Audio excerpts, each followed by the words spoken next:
Sinasabi ni Marquis Time na ito ay isang mataas na tore. 10 araw pa lang siya pinapanganak, genius talaga ang apo niya. Malamang marami kang katanungan patungkol sa kung anong edukasyon ang ibibigay ka Lord. Pumili ng educational para kay Lord. 1. Tingnan mo pa siya. 2. Basic Scholarship Education. 3. Basic Model Education. Sinasabi ni Greed na turuan na lang siya, dahil ba mas mataas ang katalinuhan niya kaysa kay Jude? Well, may high chance na maging mayabang siya, so I guess model education is going be better. Biglang nagbago ang mood ni Lord, nagtataka at sinasabi ni Greed kung bakit naging ganyan ang expression niya. Huwag niyang sabihin na naiintindihan niya. Dumating si Lowell at sinasabi nito na Duke, sobrang tagal niya nang wala. Naghihintay na ang mga blacksmith, nagbuntong hininga si Greed at sinasabi nito na hindi ba siya nagpapahinga. Father-in-law, malapit nang bumalik si Irene, kaya't iiwan niya si Lord sa kanyang pangangalaga. Tinatanong ni Greed kung bakit hindi niya pa nakikita yung iba, nasaan na sila. Batid ni Lowell na dahil nakanormal na ang desert, karamihan sa kanila ay umalis para maghunting sa mga vampire cities. Sinasabi ni Greed na talaga, so may nakakuha na ba ng elixir? Sumagot naman si Lowell na wala pa nakakakuha kahit isa sa kanila. Hayaan muna yan sa isang tabi, hindi ba siya nakatanggap ng quest related sa nakaraang Vampire Cities Expedition? Yung sinimula ng dating Panginoon ng Raiden, nagpadala siya ng halos 18,000 katao. Kaya naisip niya na may nahanap na, pero wala silang nakikita na bakas nila sa mga Vampire Cities. Sinasabi ni Greed na wala pa siyang natatanggap, sigurado siya na may karagdagang mga Vampire Cities, nakakasigurado siya na may mahahanap pa sila sa iba pang mga lugar. Pero mahalaga ba yan? Sinasabi ni Lowell na hindi pa sa ngayon. Napaisip dito si Greed sa sinabi ni Lowell na hindi pa sa ngayon. Tumatakbo ang isang sundalo at nagmamadali at sinasabi nito na nandito pala siya Duke. Sumisigaw at sinasabi nito na nakatanggap sila ng urgent message mula kay Sir Raden. Kasalukuyan silang nakikipaglaban sa isang 5,000 sumasalakay na hukbo. Ang mga invaders ay ang mga elite soldiers na sumusunod sa First Prince na si Ren ng Ethnol. Naalala ni Lowell ang sinabi niya kay Greed noong ceremony, ang sinabi niya dito kapag nakatanggap siya ng title, manumpa siya ng loyalty sa hari, hindi sa Ethnol. Sa isip-isip ni Lowell na ang mga binhing tinanim niya ay sa wakas ay umuusbong na. Kung ang maharlikang pamilya ay nagpakita ng kanilang mga ngipin, ibig sabihin na hulaan niya sa sarili niya. Nagtataka at tinatanong ni Greed kung namatay na ba ang hari? Ang mga bagay ay nagiging kawili-wili, Lowell, sabihin kay Asmathel na tipunin ang mga sundalo. Oras na para palayain ang mga bagay na nakastock niya sa vault. Sa wakas, magli-level up siya ulit, sinasabi ni Herent na anong kalokohan yan. Huminto sa pag-aaksaya ng oras at linisin ang kalsada. Sinasabi ni Piaro na bigyan niya sila ng choice, maging isang magsasaka at gumawa ng fieldwork sa kanya ngayon, o kukuha siya ng 2,000 sundalo at pagkatapos ay gawin niya ang fieldwork. Sinasabi ni Herent na nagtataka siya kung bakit tinawag siya ng baliw na magsasaka. Parang hindi niya naiintindihan ang nangyayari, nasa kamay niya ang buhay ng kanyang lovers. Sumisigaw si Royman sa ginagawa ni Herent sa kanya. Sinasabi ni Piaro na nakikita niya na ang pinili niyang desisyon. Nagtataka ang mga sundalo kung ano ang nangyayari sa palay. Sinasabi ni Piaro na pinupuri niya ang kanyang determinasyon. Ginamit ni Piaro ang free farming 8th style polishing rice.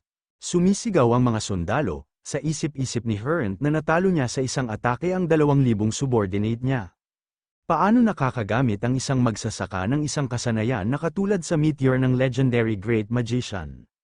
Dapat niyang mablock ang atake na ito. Gumamit si Herent ng Dragon Scale. Nablock ni Herent ang unang atake ni Piaro pero mabilis na nakapunta si Piaro kay Herent at sinundan niya pa ito ng mabilis na atake. Nabasag ni Piaro ang Dragon Scale na ginawa ni Herent at sa isip-isip ni Herent na paano niya nabypass ang pinakamahusay na defensive skill na nakuha niya sa isang strike lang ng kanyang farmer tools. Walang paraan, teka lang, huwag niyang sabihin, legendary ba siya? Sinasabi ni Piaro na hindi na siya level-headed. Parang nakalimutan niya na karamihan sa mga tao ay nabubuhay habang nakatapak sa lupa. Nakaranas si Herent ng 15,500 pinsala, at nakatanggap siya ng 15,500 na pinsala. Sa isip-isip ni Herent na paano niya tatanggapin ang napakaraming pinsala gamit ang isang farmer tools? Ngunit, kung siya ang legendary farmer, hindi out of the question ang pagiging mas malakas kaysa sa kanya. Ito ay isang bagay na posible, nalaman niya noong closed beta na maraming Hermit Master sa Satisfy. Pero ang hindi niya matanggap ay ang katotohanan na tulad ng isang malakas na NPC. Magiging subordinate ng isang tao tulad ni Grid, nakatanggap ka ng 16,100 na pinsala. Nagkaroon ng malakas na pagsabog ang ginawa ni Piaro na pag-atake. Nagdurusa ka ng catastrophic damage sa maikling panahon. Nasa critical condition ka, umuubo ng dugo si Herent dahil sa mga natatanggap niyang pinsala. Sinasabi ni Piaro na hindi niya siguro alam kung ano ang nangyari sa cornfield. Sumasabog ba silang lahat? Tinatanong ni Piaro kung gusto niya ba sumama sa kanya. Tinatanong ni Herent kung kukunin niya ba siya bilang hostage. Okay, gawin niya ang anuang gusto niya sa kanya. Sinasabi ni Piaro na hindi niya akalain na iniisip niya na gagawin niyang hostage ang pinuno ng isang hukbo na hindi man lang maabot ang Riden. Anong katangahan yan, magsasaka siya, kaya wag siyang mag-isip ng iba at mag-focus na lang sa trabaho. Sumisigaw at sinasabi ni Herent na hindi niya ba alam na ang dami niyang secret information. Kung wala ang impormasyong na ito, masusunog ang Riden. Kaya tratuhin niya siya bilang mahalagang hostage. Sinasabi ni Piaro na alam niya ang kanyang sekreto. Sinasabi ni Bonnie na halos hindi siya nakaligtas, 15% na lang ang kanyang HP ang natitira. Kalahati ng mga sundalo ay sumabog, habang ang kalahati sa kanila ay maaaring ituring na patay. Nabalitaan niyang lumaban ng one-on-one si Zibble laban sa halimaw na yun. Gaano kalakas ang isang halimaw na katulad ni Zibble? Gusto niyang ipakita ito, pero surviving ang kanyang kasalukuyang priority. Nagawa niya nga ma-record lang ahat ng nangyari. Dapat na siyang bumalik kay Prince Ren. Speedy Boots, tumaas ng 3 ang iyong bilis sa lahat ng kalupaan. Nagulat si Bonnie nang nakita niya si Grid na lumilipad. Sa isip-isip ni Bonnie na parang nanalo siya ng loto nang nakita niya si Grid. Sa desert nakikita nating na may malakas na pagsabog na nagaganap. Sinasabi ni Captain Chuxley na mga tao sila ni Marquis team. Dahil nandito siya, ibig sabihin narito na rin ang Marquis time. Ang pagiging sobrang tapat ay maaaring maging isang uri ng kawalang galang.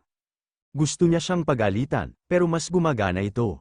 Natalo niya ang mga Black Ghost troops at ang mga Iron Wind troops na nag-iisa. At higit pa dyan, na-block niya ang 4 sa kanyang mga pag-atake. 20 taong gulang, baka naging kasing lakas niya siya sa kasing ikli ng 10 taon. Hindi pa siya nakakakita ng taong katulad niya, as expected of the rumors. Pasugad na si Raden at sinasabi nito na Sir Chuxley, 3 taon malalagpasan niya na siya, ito ay sapat na. Nag-counter-attack si Captain Chuxley at sinasabi nito na yan lang kung makakasurvive pa siya. Sa isip-isip ni Raden na isang sword technique na pinakintab sa maraming taon ng karanasan. Wala siyang makitang weak point, siya ang sikat na Swordmaster Chuxley. Isang taong dating inihalin tulad kay Piaro ng Imperyo. Kahit umabot na ang katawan niya sa limitasyon, siya, si Raden, bilang sword at shields ng kanyang Panginoon na si Marquis Time, na magbibigay ng mas maraming oras hanggat maaari.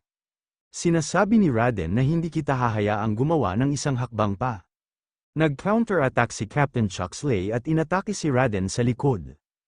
Habang umuubo pa si Raden sa natanggap niya pinsala. Dumating naman ang First Prince na si Ren. Pinapatayo niya si Raden at sinasabi ni Captain Chuxley na tumayo siya dyan, sumalo daw siya sa kanyang kamahalan, ang unang prinsipe. Tinatanong ng First Prince na si Ren na siya ba yung young knight na nagtagumpay kay Sir Phoenix. Siya lang ang nakapigil sa kanila ng medyo matagal, parang sobrang maraming bothersome subordinate si Marquis Time, pero mananalo sila sa huli, sa panahon na sila ay dumating, kahit ang buwan ay matatakpan ng mga ulap, natutuwa siya na nagawa nilang ilihim ito. Pumunta sila dito sa pamamagitan lamang ng paggamit ng mga teritoryong pinamamahalaan ng mga taong tapat sa royal family.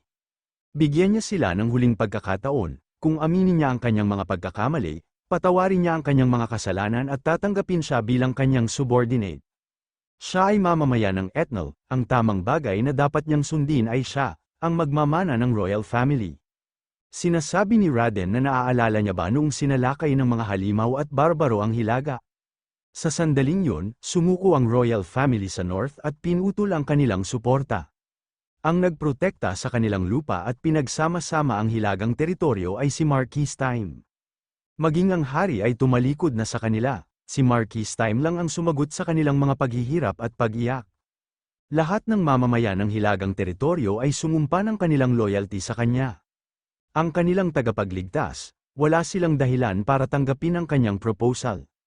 Sinasabi ng First Prince na si Ren na marami na siyang sinasabi para sa isang butil ng buhangin.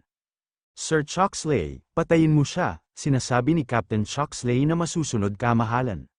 Sa isip-isip ni Raden na Panginoon ko, patawarin niya sana siya, mauuna na muna siya sa kamatayan.